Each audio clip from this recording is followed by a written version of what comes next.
hermanos, en esta noche veremos el tema, el peligro de confiar en los privilegios. Y vamos a continuar con el estudio que estamos realizando de la carta del apóstol Pablo a los romanos. Así que le invito a abrir sus Biblias en el libro de Romanos para continuar con este estudio. No sé si podremos terminarlo todo debido al tiempo, pero vamos a tratar de avanzar lo más que podamos. Romanos capítulo 2, versículo 19.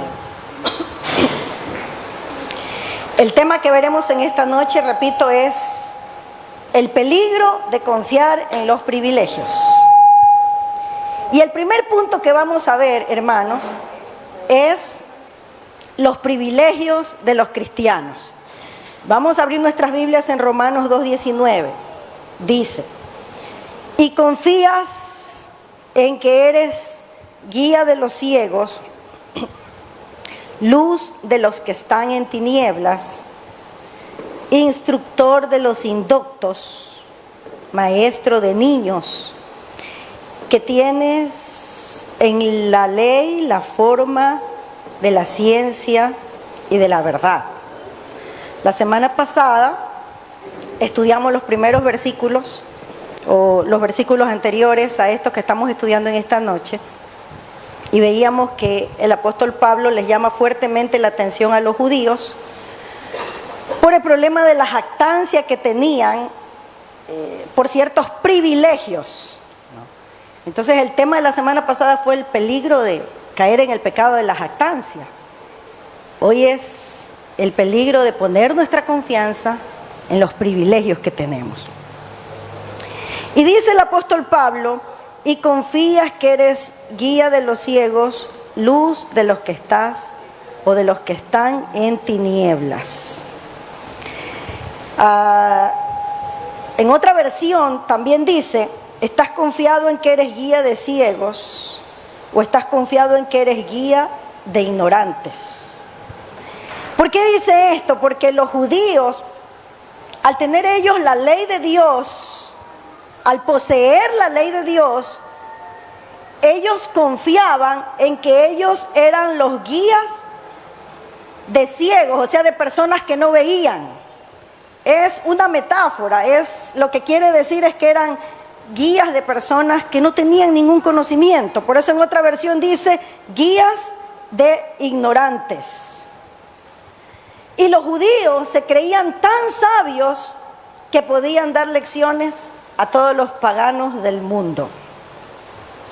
Y mire, yo me pongo a pensar, los judíos se creían tan sabios que podían dar lecciones a todos los paganos del mundo.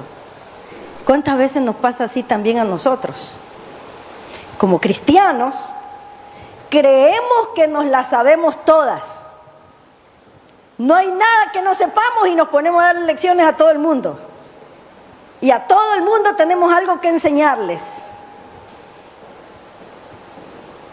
Y estamos en la situación que estaban los judíos cuando el apóstol Pablo les habló de esta manera. Mire cómo le habla Pablo, bien fuerte. Dice: y confías en que eres guía de los ciegos, luz de los que están en tinieblas. Todas las naciones debían acudir a la escuela de Israel a buscar la luz, porque todas ellas estaban en tinieblas y eran como niños pequeños en comparación a los judíos, porque ellos tenían la ley, ¿entiende? Pero lo que le quiere decir aquí el apóstol Pablo a ellos es: ¿de qué les servía tener la ley si no era más que una apariencia, sin el poder que da una conducta acorde con lo que se conoce? ¿De qué le servía tener la ley si todo era una apariencia? Porque su conducta no era acorde a lo que decía la ley. El judío estaba seguro de que sus privilegios le otorgaban un lugar de superioridad sobre los paganos. Los judíos descansaban en sus privilegios espirituales que creían tener. Pero hermanos, ninguno de los privilegios le iba a librar a ellos en el día del juicio. Hay privilegios que nosotros también tenemos y tenemos que tener cuidado de no descansar en esos privilegios. ¿Cuáles son, por ejemplo? Nadie será salvo porque tuvo el privilegio de nacer en un hogar cristiano. Aquí pueden haber jóvenes, niños, que nacieron en un hogar cristiano, pero no por eso son salvos. Eso es un privilegio, pero no puede descansar en ese privilegio. Amén. Nadie puede descansar en el privilegio de asistir fielmente a una iglesia. Porque yo asisto todos los lunes a la Iglesia Sin Fronteras, por eso yo soy salvo. Muchos podemos estar aquí y no ser salvos, como los judíos.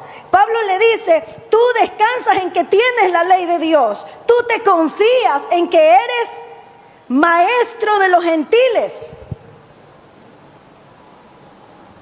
Pero eso no era o no le daba la seguridad de que por eso ellos eran salvos. Nadie es salvo por asistir fielmente a una iglesia en la que se predica fielmente la palabra de Dios. Nadie es salvo por tener una buena doctrina, ni porque se haya bautizado, ni porque sus padres son cristianos. Nadie es salvo por el esfuerzo que haga por tener una buena conducta.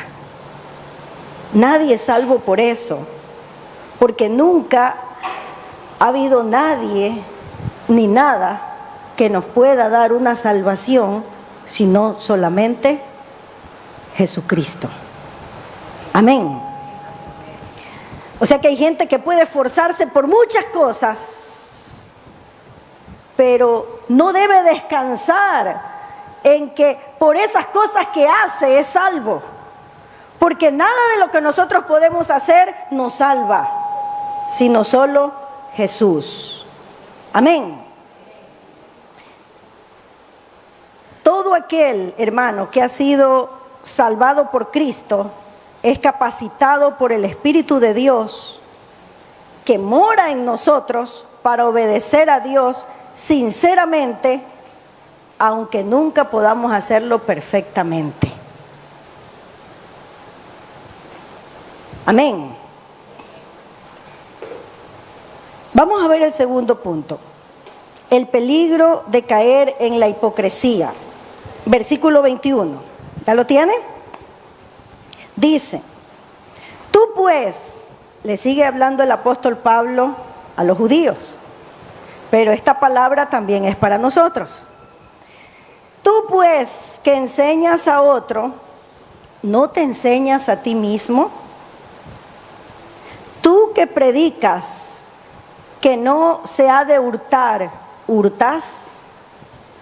Tú que dices que no se ha de adulterar, ¿adulteras? Tú que abominas de los ídolos, ¿cometes sacrilegio? Tú que te jactas de la ley, con infracción de la ley, ¿deshonras a Dios? El apóstol Pablo sigue hablándole a los judíos y sigue llamándole la atención. Le dice, tú tienes la ley de Dios, tú descansas en estos privilegios, pero tú que enseñas a otro, no te enseñas a ti mismo. Hermano, este es un pecado muy común, decir a otros lo que tiene que hacer y decírselo con insistencia cuando nosotros mismos no vivimos de esa manera. Eso es un pecado. Por eso le dice, tú que enseñas a otro lo que debes hacer, no te enseñas a ti mismo. Abramos nuestras Biblias en Mateo, capítulo 23, versículo 21.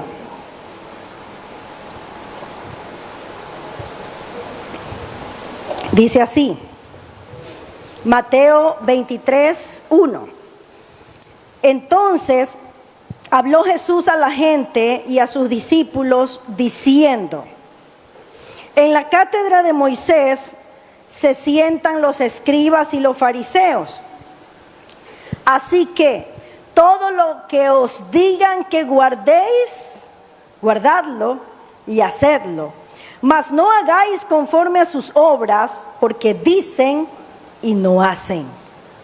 Porque atan cargas pesadas y difíciles de llevar y las ponen sobre los hombros de los hombres, pero ellos ni con un dedo quieren moverlas.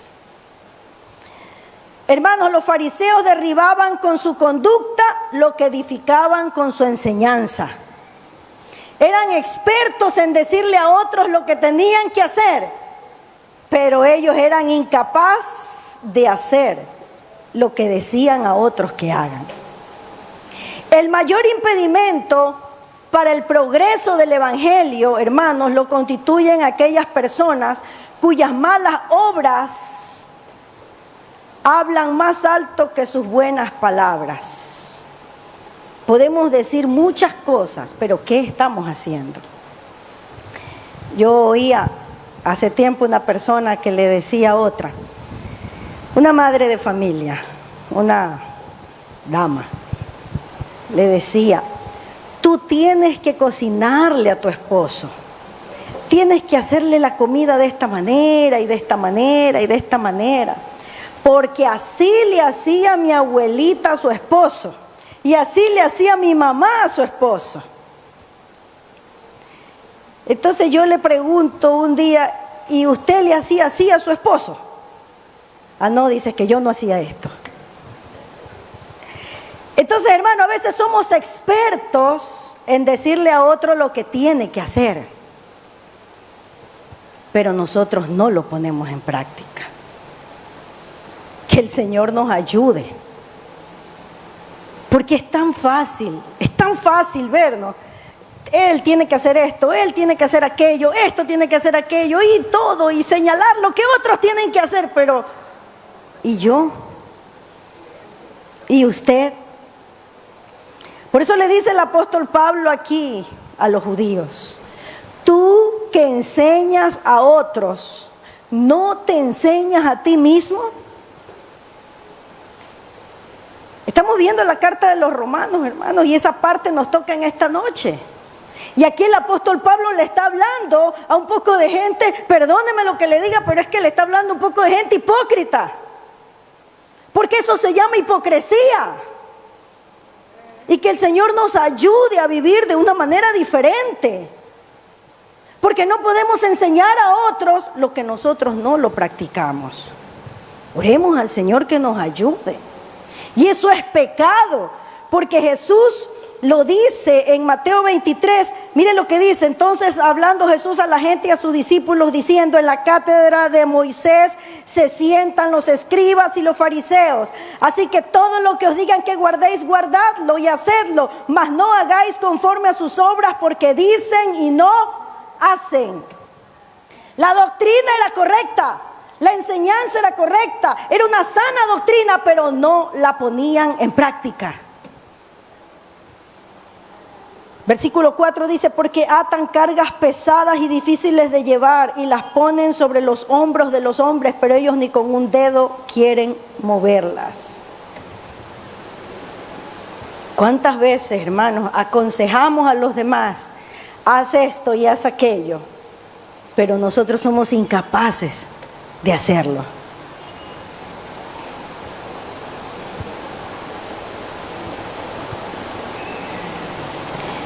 ¿Qué tan serio nosotros tomamos la lectura de la Biblia para aplicar en nuestras vidas las cosas que leemos en su palabra? ¿No será que estamos como estos judíos a los que le llamó la atención Pablo, que tenían la ley de Dios y yo creo que la leían, y cada sábado que se reunían en la sinagoga la hablaban en alta voz, la discutían, la enseñaban? ¿Qué tan serio tomamos nosotros la lectura de la Biblia para aplicarla a nuestras vidas? No le estoy preguntando para aprender solamente, Porque podemos estar, hermanos, en un discipulado, podemos estar en una academia bíblica, podemos estar en la universidad cristiana, podemos estar en el centro de entrenamiento misionero y podemos estar llenándonos la cabeza de conocimiento. ¿Pero para qué? ¿Para qué llenamos la cabeza de conocimiento? ¿Para discutir con los demás? ¿Para sobresalir en lo que conocemos de la Biblia? ¿Para qué? ¿Sabe para qué debemos estudiar la Biblia? Para ponerla en práctica. Para ponerla en práctica. No para decir, ay, yo soy ya graduado del discipulado, yo ya soy graduado de la academia bíblica, yo ya soy un licenciado en teología, yo ya soy un doctor en teología. Puede ser un doctor en teología y cuando esté en el tribunal de Cristo no tener nada que presentar, porque solo ha tenido la cabeza llena de conocimiento, pero nunca ha puesto en práctica lo que dice la palabra de Dios. Un escritor llamado Martin Jones dice, me gustó lo que escribió. Dice, ¿qué pretendes cuando lees la Biblia? ¿Solo tener conocimiento de ella para después mostrar a los demás lo mucho que sabes? ¿O realmente quieres aplicar su verdad a ti mismo? Mientras lees, dile a tu alma, esto es para mí. Y permite que la palabra te examine, y permite que la palabra te cambie. Y permite que esa palabra te transforme, porque si no, esto puede ser muy peligroso. A veces, cuando yo he dado clases en la universidad de teología, me he puesto a pensar en esto. Hay un grupo de estudiantes que ya se van a graduar de licenciados. Y cuando hemos estado allí estudiando, yo también le he dicho, Señor, ayúdanos para que este conocimiento que están adquiriendo no sea para vanagloriarse, no sea para que cuando se gradúen diga yo soy licenciado en teología, o no sea para que adquiera conocimiento solo para discutir con otros o para alardear lo mucho que sabe de la Biblia, sino que sea para que en humildad ponga en práctica la palabra de Dios. Vemos la segunda parte de este versículo. Dice, tú que predicas que no se debe robar, ¿robas? La mayoría de las personas dicen que son honradas. ¿Quién va a decir que es deshonrado? ¿Verdad? Hasta cuando cogen a una persona que ha robado, suelen decir, no fui yo. Una ocasión le robaron a mi esposo y vino la policía y la persona que le robó decía, no fui yo, y ya juraba de su papá, de su mamá, de su abuelito, todo el mundo que él no era, y ya prácticamente había convencido a los policías. Y mi esposo se acordaba exactamente la cantidad de dinero que tenía y que le habían robado, y le dice, búsquele en el bolsillo, tal cantidad debe tener, si tiene esa cantidad, esa es mi plata, porque me la robó. Y le sacaron y le encontraron la cantidad, y encontrándole la cantidad seguía diciendo, yo no fui. ¿Quién va a decir que es un ladrón? Pero casi nadie lo reconoce, ¿verdad? Hay personas que sí dicen, pero ya les cuento que aún con las manos en la masa no dicen. Pero saben, hermanos, hay muchas formas de robar. ¿Sabe cuál? No declarar todos nuestros ingresos a la hora de pagar los impuestos. Eso es un robo al gobierno. Y cualquiera de nosotros puede decir, pero los políticos roban, nos roba el gobierno tantas cosas. Ese no es nuestro problema. Que el Señor nos ayude. Romanos 13:7, veamos lo que dice. Romanos 13:7, dice así: pagad a todos lo que debéis. Al que tributo, tributo. Al que impuesto, impuesto. Al que respeto, respeto. Al que honra, honra. Que el Señor nos ayude, hermanos, para actuar bien. También hay robo, ¿sabe cuándo? Cuando a la hora del almuerzo usted le extiende más allá de lo que debe. Tiene que almorzar de 1 a 2 y se queda de 1 a 2:30. ¿Qué le está robando? Le está robando tiempo a su empleador y también plata, porque esa media hora se la están pagando. Él está pagando para que haga su trabajo. Mira, a veces hay cosas que uno dice, no, yo no le robo a nadie, yo tengo todo bien. Y nosotros los cristianos podemos caer en esto. Podemos caer porque a veces no reflexionamos en todo lo que desagrada al Señor. Por eso el apóstol Pablo dice en este versículo: tú que predicas que no se debe robar, ¿robas? ¿Cuándo más robamos? Cuando nos ponemos a revisar el Facebook en la hora de trabajar.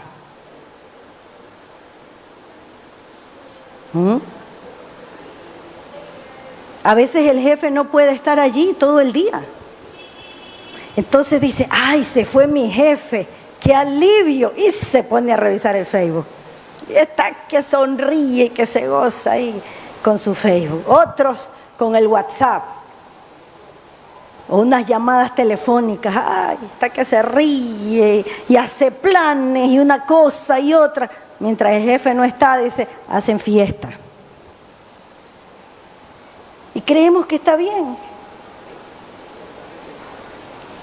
Pero ¿qué dice la Biblia?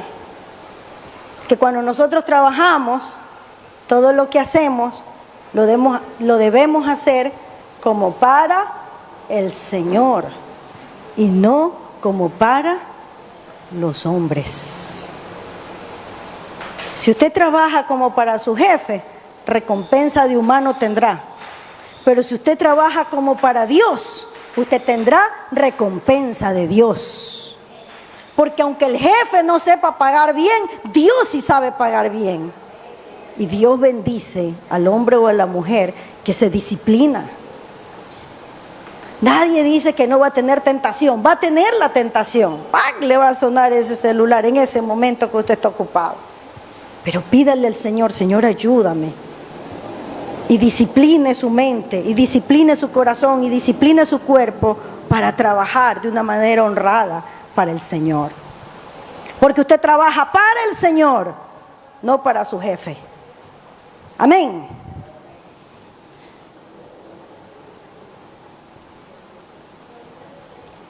¿Cuándo más se cumple esta palabra que dice: tú que predicas que no se ha de robar, robas? Tú que sabes que no se ha de robar, robas. Cuando sobrevaloras el precio de una propiedad al momento de venderla. Eso es robar. No sé si usted ha visto las personas que... Yo he visto personas que cuando van a comprar algo, hasta quieren ponerle precio a lo que van a comprar. Y nada de lo que van a comprar les parece que vale lo que le piden. Siempre piensan que vale menos. Pero cuando van a vender algo, ¡ay, sí vale muchísimo! ¡Ay, vale más de lo que realmente vale! Cuando sobrevaloramos el precio de algo que nosotros vamos a vender, al momento de venderla, eso es robar. Eso es robar. Cuando nos aprovechamos de la necesidad de una persona. Cuando no ofrendas lo que deberías ofrendar de acuerdo a tus ingresos, le estás robando a Dios. Eso dice Malaquías. Amén. Hay muchas formas de robar, ¿verdad? Entonces, ¿somos tan honrados como creíamos? ¿Quién de nosotros no se ha descuidado en el momento del trabajo a estar revisando el Facebook? Eso es lo que dice Pablo. A ver, tanto que te jactas de que tienes la ley de Dios y tanto que criticas a los paganos, y ¿tú qué haces? Vamos a ver la tercera parte del texto bíblico. Tú que dices que no se ha de adulterar, ¿adulteras? Quizás aquí alguno, la mayoría me va a decir, no, si yo nunca he adulterado. Pastora, por favor, desde que me casé, solo con mi esposa. Nunca he fallado. Pero Pablo dice, tú que dices que no se ha de adulterar, ¿adulteras? Quizás aquí hay algunos que dicen, no, si yo he sido fiel a mi esposa, pero ahí, literalmente. ¿Sabe lo que dice Jesús en el Sermón del Monte?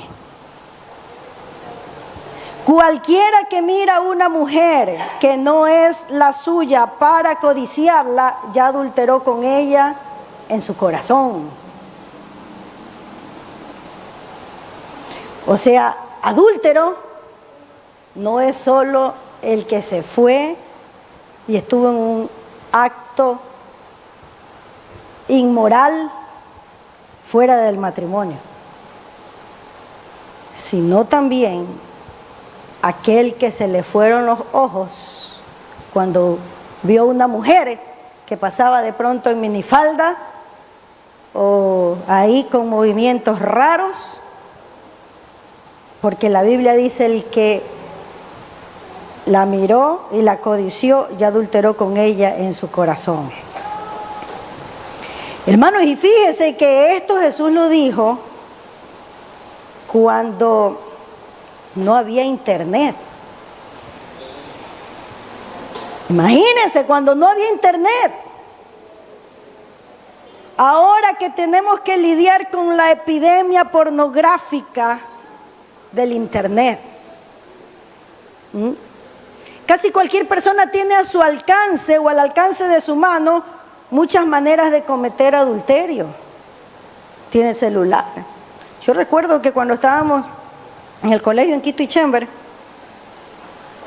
y cuando hacíamos requisa de esas maletas, se encontraban los celulares, y en ese tiempo ya había y se encontraba pornografía en los celulares de los muchachos. Y muchachos.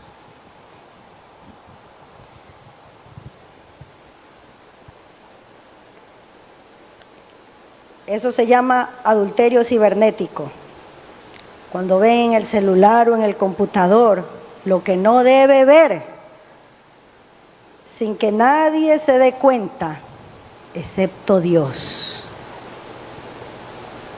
Porque Dios sí está viendo todo lo que usted hace o no hace. Lo que hace en el lugar más escondido, donde piensa que nadie lo ve. Entonces el apóstol Pablo, ¿qué es lo que le está diciendo aquí a los judíos? Le está diciendo, tú sigues pensando de ti mismo que eres una persona intachable, moralmente hablando. Eso es lo que le está diciendo. ¿Tú crees que eres intachable, moralmente hablando? Oiga, es que estos judíos no solamente se creían intachables, sino que juzgaban a todo el mundo. ¿Tú nunca has codiciado tener lo que otro tiene? ¿Nunca se te han ido los ojos detrás de una mujer que no es la tuya? lo que le está diciendo Pablo a los judíos. Qué pena lo que es el ser humano, ¿verdad? Cuando nos analizamos así y nos damos cuenta que en una o de otra manera nosotros fallamos, a mí me da pena de mí misma. Yo no sé usted, pero a mí me da pena de mí misma. Porque la palabra del Señor nos revela cada vez más que somos pecadores y que no somos merecedores de la gracia de Dios, ninguno de los que estamos aquí, ninguno, ni usted, ni yo, ni nadie. Y a veces nos creemos la gran cosa. Yo no entiendo a veces cuando veo a las personas orgullosas, ¿de qué se jactan? ¿En qué basan su jactancia y su orgullo? ¿Qué somos? Pero sigue hablando el apóstol Pablo, oiga, sigue hablando y fuerte, porque él ya se había dado cuenta que en estos judíos había hipocresía, hermanos. Había hipocresía. Y todo ser humano, en todo ser humano lo hay. Veamos la siguiente parte del versículo. Dice, tú que abominas de los ídolos, ¿cometes sacrilegio? ¿Qué le quiere decir eso?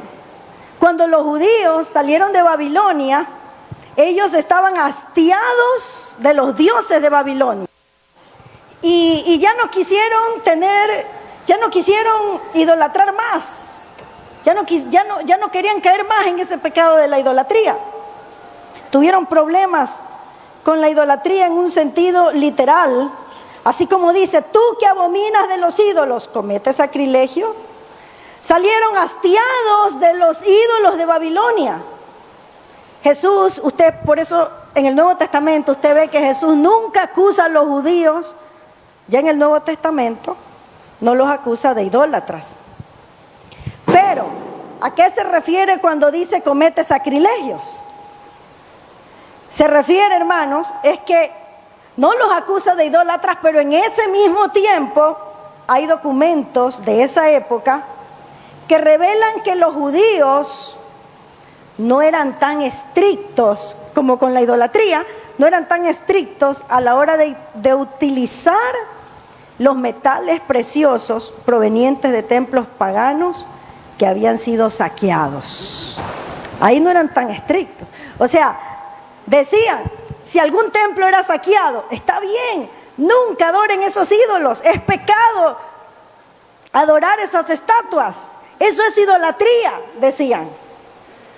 Pero cuando saqueaban esos templos y traían esas imágenes ya hechas pedazos, pero eran imágenes de oro, eran imágenes de metales preciosos, cuando les traían los metales a vender, entonces ellos, a ver, ahora sí traiga para acá, porque como eran de templos que habían sido saqueados, esas imágenes se las traían a un precio más económico, o el oro o la plata le traían a precio más económico.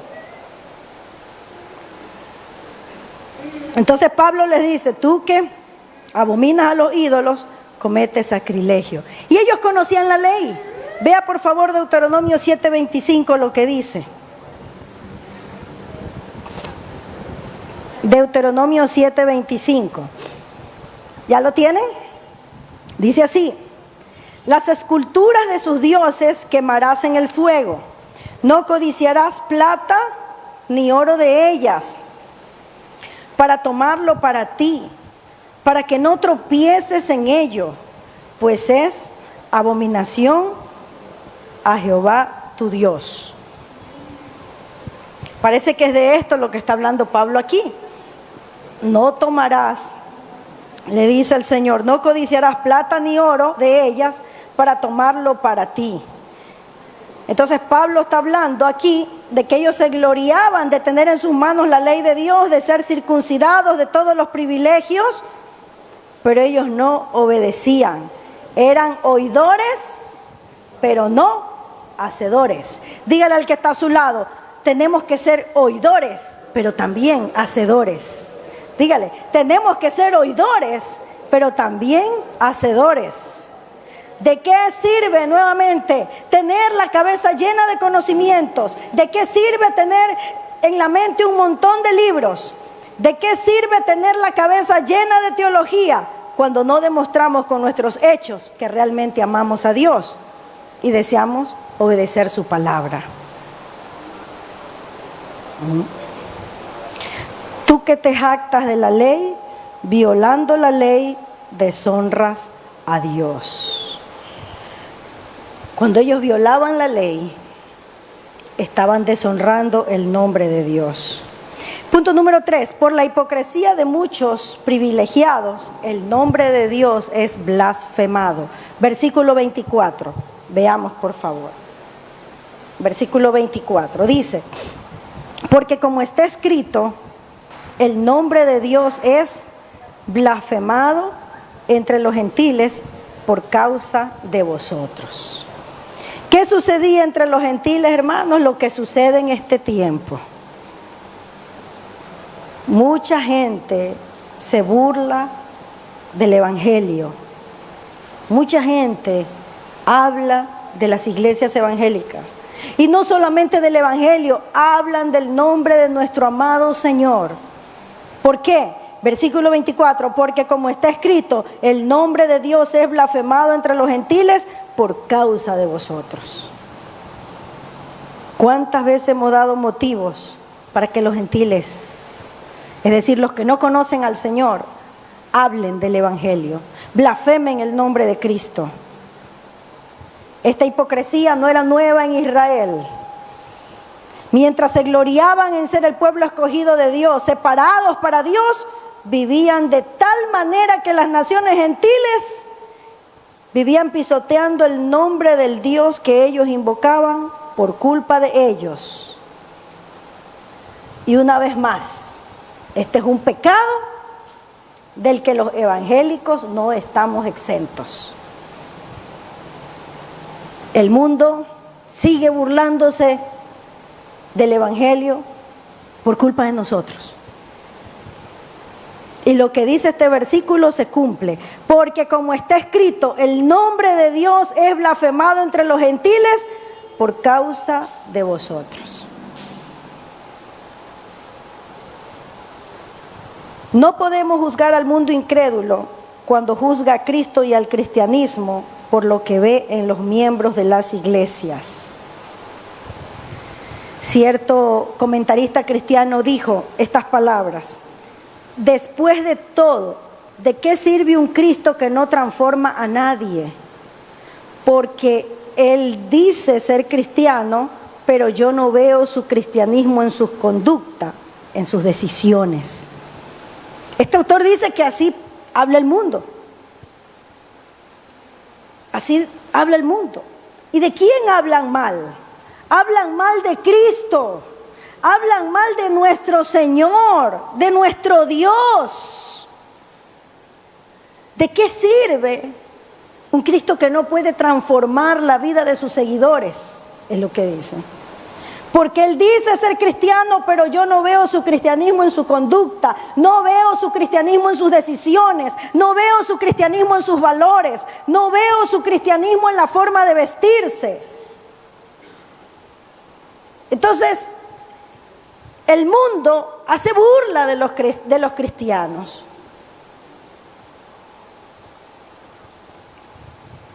Le hago una pregunta.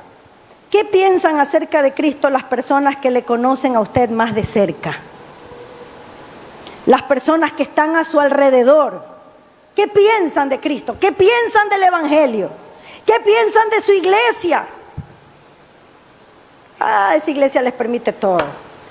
El Evangelio es así. ¿Qué piensan?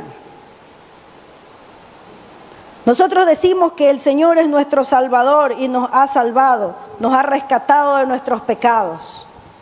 Eso es evidente para la gente que está a nuestro alrededor. Cuando nos ven a nosotros, pueden decir, sí, Cristo es Salvador porque salvó a ese hombre que antes le pegaba a su mujer y ahora ya no le pega. Antes se emborrachaba y ahora ya no se emborracha. Antes se iba a jugar billar y ahora ya no gasta la plata en eso, ahora se gasta la plata en la comida para su familia. Antes desperdiciaba la plata en los juegos de azar, pero ahora glorifica a Dios. Y no quiero decir que nosotros vamos a vivir una vida de perfección. ¿Sabe por qué, hermanos? Porque perfecto, que vivió y cumplió toda la ley al pie de la letra, ¿sabe quién? Cristo. Pero tenemos que ser coherentes con el evangelio que seguimos, con el evangelio que predicamos. No es de perfección, pero es de coherencia.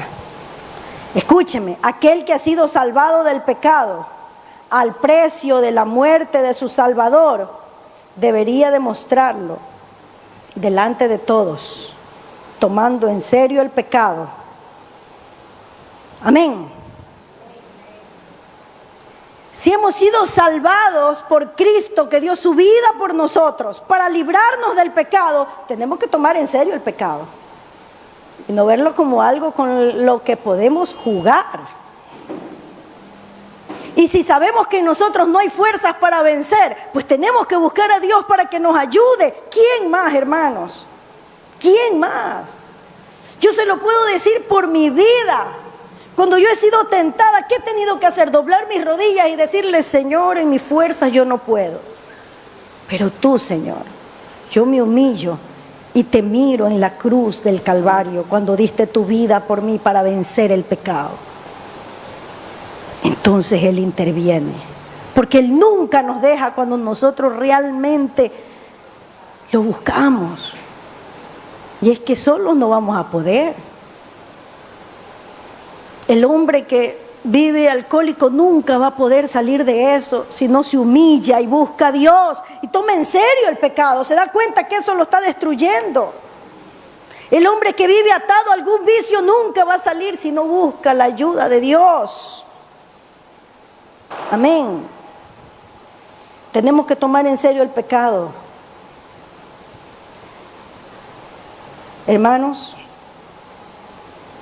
hasta cuando peca el creyente, debe ser reconocido, porque es un hombre o una mujer que vive una vida de arrepentimiento todo el tiempo. Y que sabe pedir perdón cuando se da cuenta de que su conducta pecaminosa ha afectado a alguien.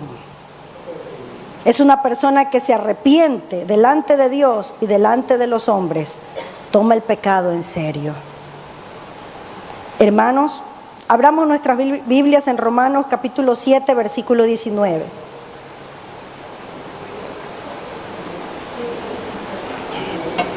Romanos 7, 19. Vamos a leer 19 y unos versículos más. Porque no hago el bien que quiero, sino el mal que no quiero, eso hago. Y si hago lo que no quiero, ya no lo hago yo, sino el pecado que mora en mí. Así que queriendo yo hacer el bien, hallo esta ley, que el mal está en mí. Porque según el hombre interior, me deleito en la ley de Dios. Pero veo otra ley en mis miembros que se rebela contra la ley de mi mente y que me lleva cautivo a la ley del pecado que está en mis miembros. Versículo 24. Miserable de mí, ¿quién me librará de este cuerpo de muerte? ¿Sí ve lo que dice el apóstol Pablo? ¿Se da cuenta de lo que dice el apóstol Pablo? Nadie puede decir: ay, yo estoy hecha de una carne especial. Ni los judíos, hermano. Por eso a mí me sorprende ahora, yo oro por Israel, la Biblia dice orar por la paz de Jerusalén, pero a veces cuando hay judíos que hacen alguna actividad, los cristianos evangélicos, quieren ir y dicen: como quisiera ser como ellos. Yo no quiero ser como ellos, pues yo quiero ser como Cristo. Amén. ¿Sabe por qué? Porque el judío, con todas sus danzas y con toda la ley que puedan tener y con todos los privilegios que han tenido, si ellos no buscan a Cristo, no son salvos, porque la salvación viene de Dios. Amén. Hay gente que dice, ay, yo no me quiero morir sin ir a Israel. ¿Acaso que Israel le va a salvar? Menos que sea bueno porque quiere conocer algo especial, pero no. Si no ha ido a Israel y se tiene que morir, muérase nomás. Se muere en Cristo, se va al cielo. Amén. Y va a conocer un lugar mejor. Va a conocer la nueva Jerusalén. La nueva Jerusalén. Amén. Entonces Pablo aquí está dándole un remesón a los judíos. Le está haciendo ver, oye, no te creas tanto. Porque al fin de cuentas todos somos pecadores. Y no tenemos que descansar en nuestros privilegios, sino que tenemos que descansar en la bondad de Dios, en el Evangelio. Porque el Evangelio es poder de Dios para salvación. El Evangelio. Amén. Y si pecamos, porque como dice Pablo, porque no hago el bien que quiero, sino el mal que no quiero, eso hago. Y si pecamos, porque pecamos, hermano. ¿Usted no sabía eso? Hay gente que dice, no, ya somos cristianos, ya no pecamos. Fallamos, hermano. Fallamos. Yo conozco una doctrina que dice, no tengo pecado. ¿En serio? ¿Cómo? Una falsa doctrina que dice, no tengo pecado. Y tratan de engañar a la gente y decirle, si tú tienes a Cristo, si tú aceptaste a Cristo, tienes que decir que ya no tienes pecado. Y con eso ya no tienes pecado. ¿Y por qué el apóstol Pablo le dijo, y por qué en la tercera carta de Juan, si no me equivoco, Juan dice, hijitos míos, si alguno hubiere pecado, abogado tenemos para con Dios. ¿Por qué dice? ¿Y a quién le dice? Se lo está diciendo a cristianos, porque los cristianos también pecamos. Y yo le voy a ser sincera, así, con todo mi corazón, porque yo nada saco con esconder mis cosas. ¿Sabe que en la mañana yo tuve un corajísimo? Y me enojé. Y estaba estudiando el sermón. Yo no entiendo qué me pasó, Dios mío. Y me enojé con una persona. Y le hablé fuerte. Y después de que le hablé tan fuerte, claro, no dije malas palabras, porque no decimos malas palabras, ya eso ya pasó. Ahora Dios ha controlado nuestro vocabulario, pero el tono de voz, la actitud, ay, Dios mío, tanto que Dios tiene que tratar con nosotros, hermanos. Y después me senté y seguí estudiando. Estaba bravísima yo. Seguí estudiando. Y mientras iba estudiando, la voz del Señor. ¿Por qué actuaste así? ¿Te parece correcto el tono de voz? ¿Te parece correcto el reclamo que hiciste? Uy, Dios mío, ya empecé a sentirme mal. Y seguía estudiando. Señor, perdóname. ¿Sí? Como que el Señor me decía, sí, yo te perdono, pero tienes que pedir perdón a la persona que ofendiste. Ay, ay, ay. Esa parte, ¿no? Porque no es solamente pedir perdón a Dios. Si ofendimos a una persona, si ofendimos a una congregación, si ofendimos a nuestra familia, hay que pedir perdón. Amén. ¿Cómo voy a decir yo, no tengo pecado? ¿Cómo voy a decir yo, me convierto a Cristo y nunca más peco en cosas así? Fallamos, hermano. Fallamos. Pero ¿sabe lo que dice la Biblia que debe hacer el cristiano? El cristiano debe arrepentirse. Y arrepentirse significa pedir perdón y no volverlo a hacer. Amén. Porque tampoco es cuestión de pedir perdón y seguir con un círculo vicioso cometiendo lo mismo todo el tiempo. Pedir perdón y empezar a orar por eso. Señor, ayúdame a controlar mi carácter. Señor, tú sabes que en el mundo fui foforito y eso como que hoy día salió. Perdóname, Señor, y ayúdame a doblegar esto. Ten misericordia de mí. Ten misericordia de mí. Amén. Los cristianos también fallamos. Aquí dice el versículo 23, pero veo otra ley en mis miembros que se rebela contra la ley de mi mente y que me lleva cautivo a la ley del pecado que está en mis miembros. Miserable de mí, ¿quién me librará de este cuerpo de muerte? Es lo que nos pasa cuando le fallamos al Señor, ¿verdad? No sé si usted se siente así. ¿Cómo nos sentimos? Miserables. El verdadero cristiano se siente miserable. El que no es cristiano, ¿qué le importa? Cuando yo no era cristiana, ¿qué me importaba ofender? Yo podía ofender a todo el mundo. Y si alguien quería venir a pasársela de sabida conmigo, uy, ay, lo que le esperaba. Pero, y no me importaba nada. No me importaba nada. Tenía un carácter horrible. Entonces, hermano, uno, cuando es inconverso, es capaz de cualquier cosa. No le importa. Pero cuando ya somos cristianos, hay algo que habla nuestro corazoncito. ¿Y sabe qué es? Es que ya no somos dueños de nosotros mismos. Es que ahora Dios es nuestro dueño y el Espíritu Santo que mora en nosotros nos habla. El Espíritu Santo se contrista. Por eso es que sentimos esa tristeza y decimos miserable de mí. Amén. Así que, hermanos, nuestro prójimo nos está mirando y observando cómo vivimos.